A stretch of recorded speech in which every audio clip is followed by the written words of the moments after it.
السلام علیکم، میرا نام محمد جہانگیر بدر ہے۔ میں ایک آڈیالوجسٹ ہوں۔ آڈیالوجسٹ ماہر سماعت، گفتار و بیراپن ہوتے ہیں۔ میں نے اپنی آڈیالوجی کی جو گریجویشن ہے وہ قائد اعظم میڈیکل کالج بہاولپور سے حاصل کی، اور اس کے بعد میں نے آڈیالوجی میں ایم فل کی یونیورسٹی آف لاہور سے۔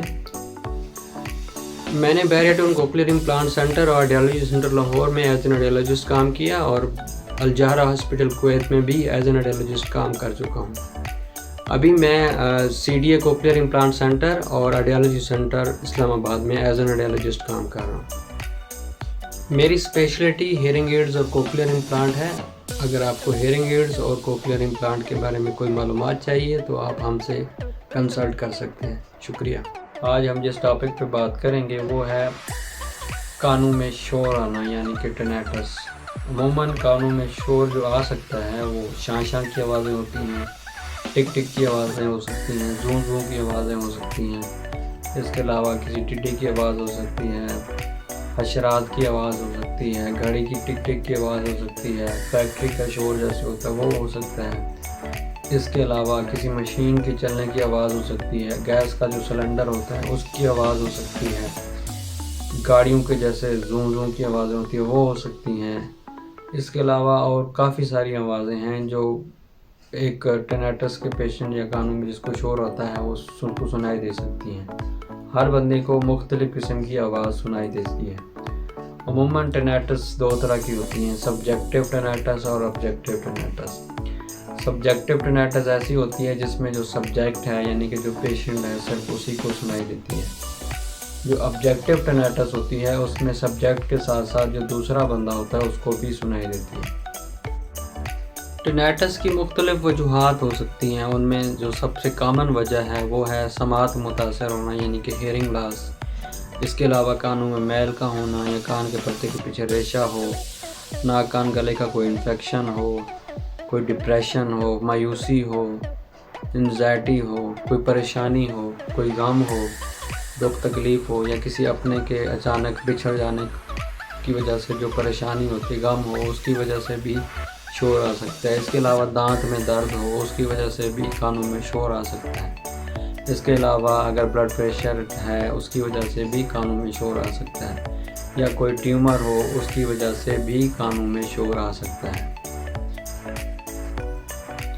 جب آپ کو کانوں میں شور آ رہا ہو تو سب سے پہلے آپ اپنے آڈیالوجسٹ اور ENT کنسلٹنٹ کو چیک کروائیں۔ وہ آپ کو تشخیص کرنے کے بعد بتائیں گے کہ جو آپ کو شور آ رہا ہے اس کی ایکچوئل ریزن کیا ہے۔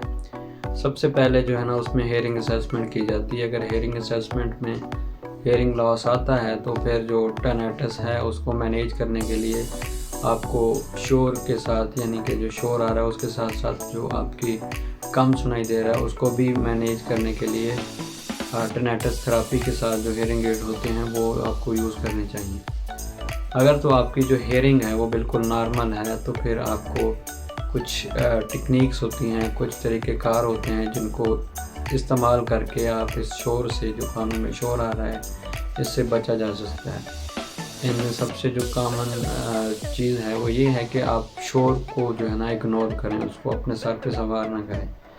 جتنی آپ اپنے آپ کو اس پہ فوکس کریں گے اس شور کے اوپر، یا آپ سوچیں گے شور کے بارے میں، وہ اتنی زیادہ محسوس ہوگا۔ سب سے پہلے تو آپ نے اس کو اگنور کرنا ہے، اس کو سر پہ سوار نہیں کرنا۔ دوسری چیز یہ ہے کہ اگر یہ شور آپ کو بہت زیادہ تنگ کر رہا ہے تو آپ نے کوئی ایکسٹرنل ایسی چیز یوز کرنی ہے جو جیسے کوئی ہیڈ فون ہے، یا کوئی میوزک چلا لیں، یا نعت سن لیں، یا کوئی تلاوت سن لیں، کہ باہر سے آواز آپ کانوں تک جائے گی، جو اندر کان کے اندر سے جو شور آ رہا ہے، جو ٹینیٹس آ رہی ہے، وہ ماسک ہو جائے گی۔ اس کے علاوہ کچھ ایپس بھی ہوتی ہیں جو ٹینیٹس ماسکنگ کے طور پہ یوز ہوتی ہیں۔ ہر ہیئرنگ ایڈ کمپنی نے اپنی جو ایپس ہیں وہ بنائی ہوئی ہیں، وہ ایپس جو ہے نا ٹینیٹس ماسکر کے طور پہ کام کرتی ہیں، اور یہ جو آپ کو شور آ رہا ہے، یہ جس کی وجہ سے آپ پریشان ہوتے ہیں، ان کو ماسک کر دیتی ہیں۔ اس میں عموماً مختلف آوازیں ہوتی ہیں جن میں انوائرمنٹل ساؤنڈز ہوتی ہیں۔ صبح صبح جنگل کا جو ماحول ہوتا ہے وہ آواز ہو سکتی ہے، پانی جو سائل سمندر پہ پانی کے جو شور ہوتا ہے وہ ہو سکتا ہے۔ اس کے علاوہ مختلف جو انوائرمنٹل جیسے آگ لگتی ہے اس کا جو شور ہوتا ہے وہ ہو سکتا ہے، بارش کی جو ہے شور ہو سکتا ہے، اور پانی کی آواز جو ہے وہ ہو سکتی ہے. یہ ساری چیزیں ایسی ہوتی ہیں جو جس کو آپ اگر سنتے ہیں تھوڑی دیر کے لیے تو جو آپ کا شور ہے، جو ٹینائٹس کانوں کے اندر آ رہی ہے، وہ ماسک ہو جاتی ہے اور آپ کو اس سے ریلیف مل جاتا ہے. اس کے علاوہ اگر آپ نمکیات زیادہ استعمال کرتے ہیں تو آپ کو نمکیات کو کم کرنا پڑے گا، اور چائے ہے یا کافی ہے اس سے بھی پرہیز کرنا پڑے گا. ایکسرسائزز جو ہیں وہ آپ کو زیادہ سے زیادہ کرنی پڑیں گی، اور سگریٹ نوشی ہے اس سے پرہیز کرنا پڑے گا. یہ کچھ چیزیں ہیں جن کو آپ مینیج ان کو کم کر کے آپ جو ٹینائٹس، یہ کچھ پوائنٹس ہیں جن پہ عمل کر کے آپ جو آپ کو کانوں کے اندر شور آ رہا ہے اس کو مینیج کر سکتے ہیں، اس کو کم کر سکتے ہیں اور اس سے بچ سکتے ہیں.